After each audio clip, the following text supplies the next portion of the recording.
नियमित जांच को प्रसव पूर्व देखभाल कहते हैं। मां और बच्चे की अच्छी सेहत को सुनिश्चित करने के लिए ये जांच नियमित अंतराल पर की जाती है। इससे गर्भवती स्त्री में संभावित मुश्किलों जैसे खून की कमी और उच्च रक्तचाप की समय पूर्व जानकारी मिलती है। साथ ही फीटस के धीमे या अपर्याप्त विकास की जांच भी हो जाती है। प्रसव पूर्व जांच द्वारा हमें डिलीवरी प्लान बनाने और सही रेफरल फैसिलिटी को निश्चित करने का समय मिलता है ताकि मां और बच्चा दोनों स्वस्थ रहें।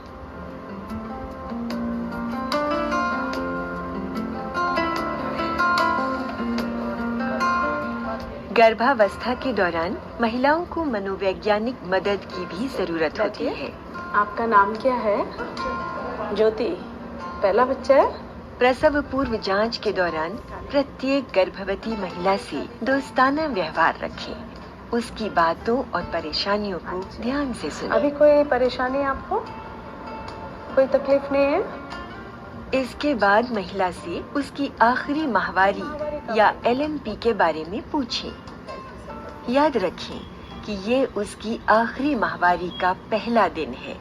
अगर उसे याद न आ रहा हो तो मुख्य त्योहार या उसकी अंतिम प्रसव पूर्व जांच की तिथि बताकर उसे उसकी LMP याद दिलाने में मदद करें।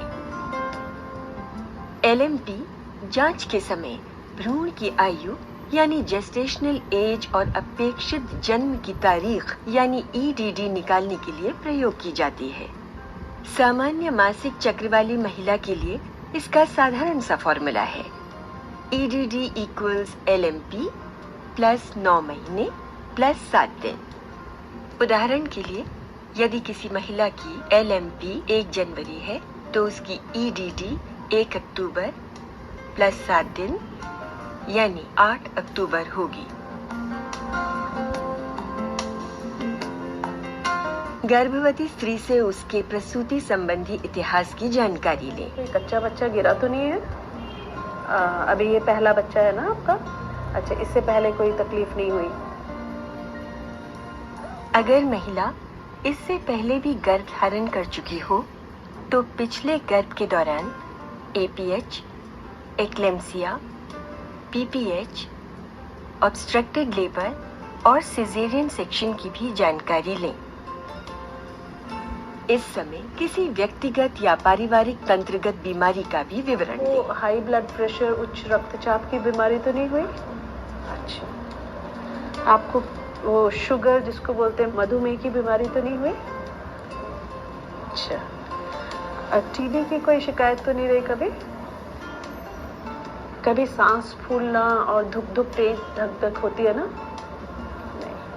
अच्छा, आपके घर में भी किसी को, आपके परिवारजनों को ये जो अभी मैंने बीमारियां पूछी 4 आपसे, उनकी कोई शिकायत तो नहीं रही? किसी को नहीं?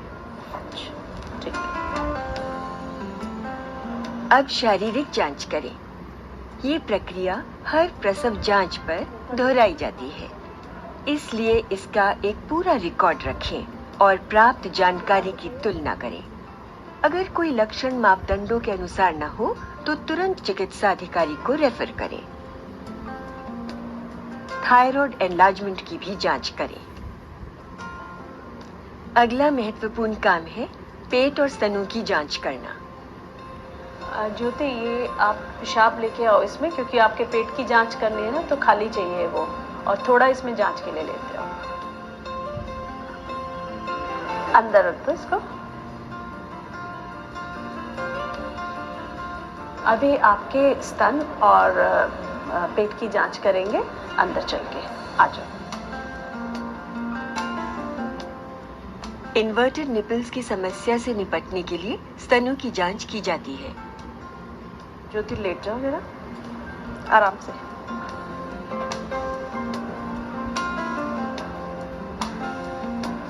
पेट की जांच करना है, तो थोड़ा कपड़ा ऊपर करूंगी।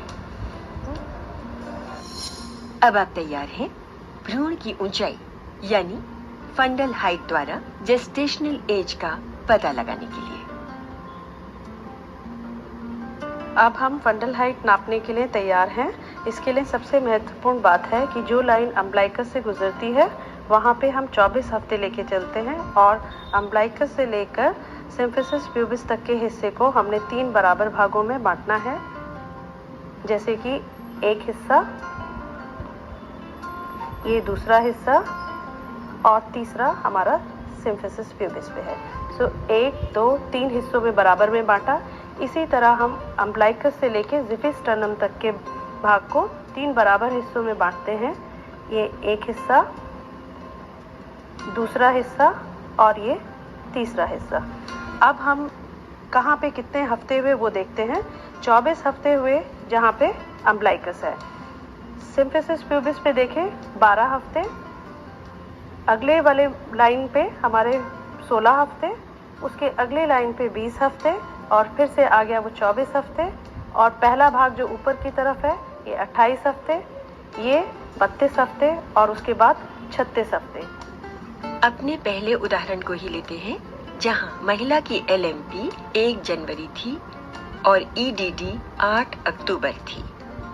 अगर आप गर्भवती महिला की जांच 1 अप्रैल को कर रहे हैं तो ऐसे में गर्भावस्था का समय 3 महीने होगा, जो कि 12 हफ्तों से थोड़ा सा ज्यादा होगा।